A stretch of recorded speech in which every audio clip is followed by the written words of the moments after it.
नमस्कार दोस्तों, जय शंकर की जय भोलेनाथ। तो आज की स्टोरी हम लेके आए हैं दिल्ली के एक शादीशुदा जोड़े की।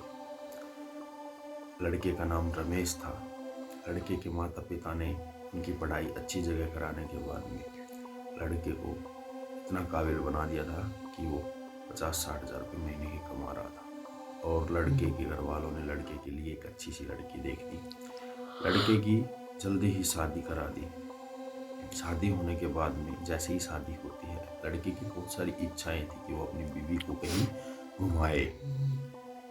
तो घर वालों ने कई बार उनको ऐतराज़ किया कि नई नई शादी में कहीं बाहर नहीं जाते, लेकिन लड़के की भी जिद थी। माता पिता को जैसे तैसे उसने मना लिया और देहरादून घूमने के लिए शिमला साइड में चले गए। तो हुआ क्या दोस्तों, चले गए घूमने 3-4 दिन की ट्रिप के लिए। 3-4 दिन की ट्रिप पे खुद की गाड़ी लेके वो गए। अच्छा टाइम बीत रहा था उनका, बहुत अच्छे पल उन्होंने बिताए साथ में। ठीक है, वहाँ पे रुके, वहाँ पे एंजॉय किया। एंजॉय करने के बाद में वो घर लौट रहे थे, तो वो न जाने अपनी मस्ती में थे। तो जब वो देहरादून से आ रहे थे, तो जो मेन रास्ता वो क्लोज था। इसी कारण उन्हें कच्चे रास्ते से आना पड़ा। अचानक जो रमेश था, उसकी वाइफ थी जो रश्मि, उसको बहुत जोरों की भूख लगी और उन्होंने रमेश से कहा, रमेश जी सुनते हो क्या, मुझे तो भूख लगी है बहुत ज़्यादा। रास्ते में कोई चाय वाय फैन वैन कुछ भी हो, आप प्लीज़ कुछ करो। तो रमेश ने कहा, आप घर पहुंचने वाले हैं ही, 2-3 घंटे में पहुंच जाएंगे, घर जाके ही खा लेंगे। लेकिन जो रमेश की पत्नी थी रश्मि, उन्होंने बहुत ज़्यादा जिद करी और जिद करते करते बोली कि चाहे कुछ भी हो, हम चाय ही पी लेंगे, कोई दिक्कत वाली बात नहीं है। तो अभी चलते चलते ज़्यादा टाइम ही नहीं हुआ था, आधे घंटे का सफ़र उन्होंने तय किया था। अचानक से रास्ते में एक ढाबा दिखाई दिया कच्चे रोड पे, बिल्कुल सुनसान इलाके में। आप समझते हो एक सुनसान इलाके में ढाबे का मिलना कितना वियर्ड हो सकता है। लेकिन वो अपनी ही मस्ती में मस्त थे दोनों। एक दूसरे से प्यार इतना करते थे, या कुछ भी मान लो, उन्हें फालतू डिस्टरबेंस चाहिए ही नहीं थी। उन्होंने आओ देखा न ताओ और उस ढाबे पे गाड़ी को रोक दिया। तो गाड़ी को जैसे ही रोका, रोकने के बाद वहाँ पे एक बूढ़ा आदमी बैठा हुआ था। ढाबे पे कोई नहीं था, सिर्फ एक बूढ़ा आदमी बैठा हुआ था और एक छोटा लड़का जो वहाँ पे खाना बना रहा था। रमेश गाड़ी से नीचे उतरता है, गाड़ी से नीचे उतर के बूढ़े अंकल के पास में जाता है और बोलता है, अंकल जी कुछ खाने को मिलेगा यहाँ, चाय मिल जाएगी चाय। तो इतना सुनते ही बूढ़े आदमी ने कहा कि बेटा देखना पड़ेगा दूध है या नहीं है। तो हुआ क्या कि बूढ़ा आदमी चाय बना के लेके आता है, लेकिन वो जो चाय थी ना, वो पता नहीं रश्मि को अजीब सी लगती है। उस चाय में एक अजीब सी दुर्गंध आती है। तो रश्मि कहती है रमेश से कि इस चाय में मेरे को कुछ अजीब सा फील हो रहा है। तो रमेश कहता है, क्या अजीब फील हो रहा है। तो जैसे ही रमेश घूंट भर के देखता है तो उसको भी दुर्गंध महसूस होती है। तो वो अंकल से कहते हैं कि अंकल जी इस चाय में तो दुर्गंध सी आ रही है। तो बूढ़ा आदमी बात को घुमाता है और बोलता है कि बेटा यहाँ पे है ना, भैंस का और गाय का दूध आज हमारे पास था नहीं, तो ये हमने बकरी के दूध में चाय बनाई है।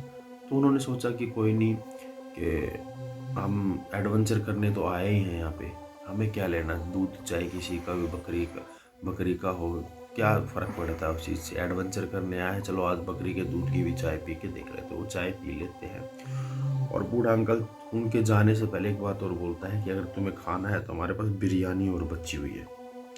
वो जो इंसान थे वो वेजिटेरियन भी थे, रमेश और रश्मि, और नॉन वेजिटेरियन भी थे, सब कुछ चलता था उनको। तो वो कहता है कि मेरे पास बिरयानी रखी है और बिरयानी अगर तुम खाना चाहो तो बस बिरयानी ही है हमारे पास में।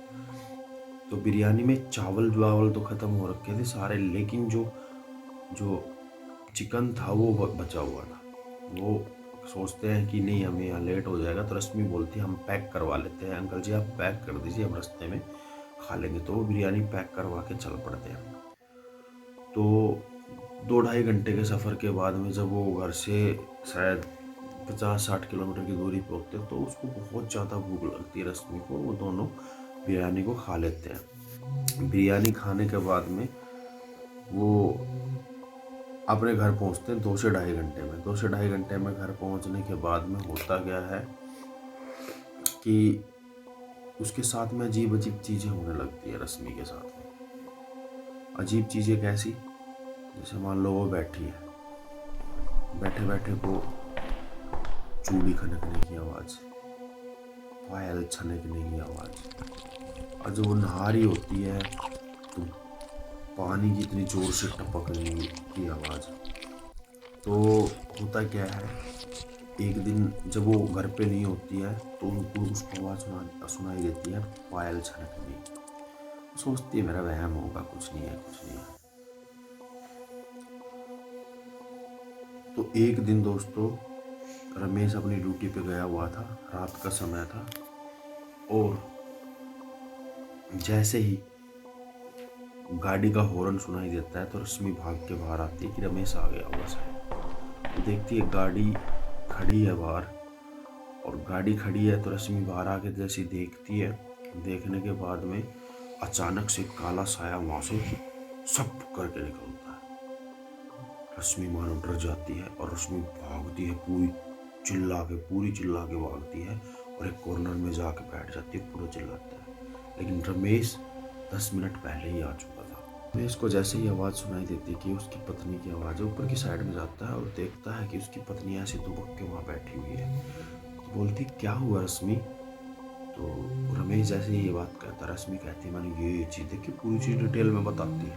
तो रमेश कहता है क्या यार रश्मि, तू भी इस जमाने में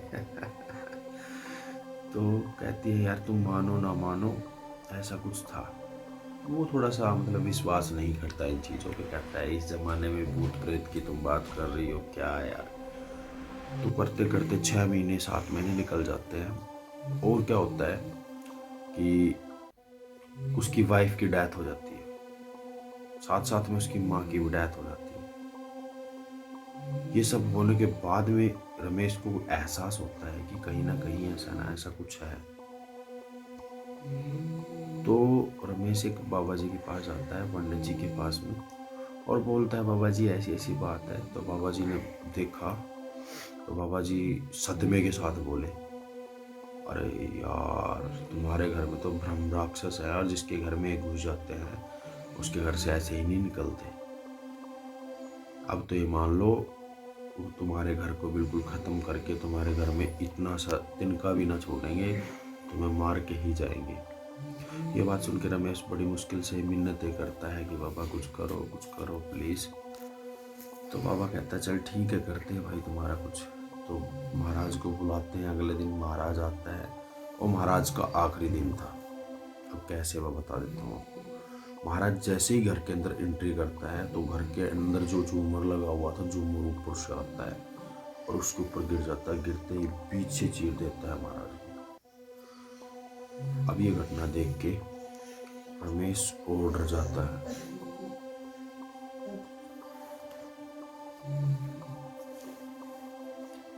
अब ये घटना देख के रमेश और डर जाता है।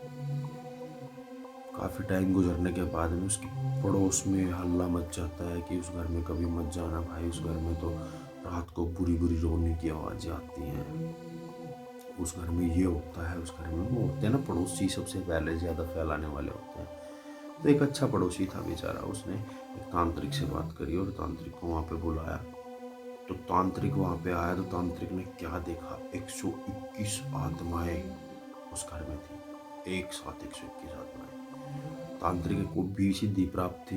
तांत्रिक ने बड़ी बड़ी पूजाएं की वहाँ पे, और एक एक आत्मा को कैद किया, बांधा उनको। और बांधने के बाद में तांत्रिक ने उन आत्माओं को इकट्ठा करके, पास में ही शमशान था, शमशान में दफन किया। लेकिन वो कहते ना होनी को कौन टाल सकता है। सालों बीत गए, रमेश डर के साए में रहने लगा। आज भी जब वो इस बात को याद करता है उसकी रूह कांप जाती है। लेकिन तांत्रिक ने जब वो चीज़ें वहाँ दफन की तो उस टाइम एक बात बोली थी कि जो भी इस इंसान, जो गलतियाँ तूने वहाँ ढाबे पे की थी, अगर यहाँ शमशान में कोई इंसान गलती करता है तो उसके साथ भी ऐसा ही होगा।